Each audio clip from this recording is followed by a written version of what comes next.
Maître Steve Ruben, est-ce que dans un procès, ça joue ce type d'image cette image, par exemple, quand il est au micro effondré, où on a aussi revu des images de conférences de presse, pareil, où il est en train de tenir la main de ses beaux-parents. Est-ce que ça joue contre le suspect? Alors, je vais vous répondre juste avant, je voudrais réagir sur ce qui a été dit. Il faut comprendre qu'il y a une journée qui est consacrée à jeudi sur les raisons de son passage à l'acte. C'est-à-dire qu'en fait, ça s'explique.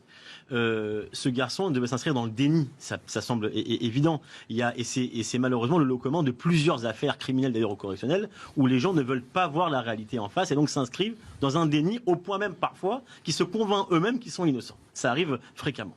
Sur l'attitude qu'il a pu avoir, évidemment, ça a cela aux esprits. Puis, d'ailleurs, dans la défense qui est adoptée par ses conseils, je trouve que tous ces reportages qui sont réalisés la veille du procès encore jusqu'à passer à la télévision, ça ravive, imaginez, pour les jurés qui vont être amenés ce matin à 9h à juger ces gens-là, qui voient et qui revoient encore et sans cesse ces images qui sont diffusées à outrance à la télévision, évidemment que ça marque les esprits et que dans l'esprit de tout à chacun, et je rappelle que la cour d'assises est composée de 6 personnes qui sont issues de la société civile. Donc qui regardent la télé. Qui regarde la télé oui, comme tout le monde, évidemment, puis les débriefs, et puis avant, et puis après, forcément ça a une influence et ça a un impact dans le chiffre un jour qui sera amené à prononcer.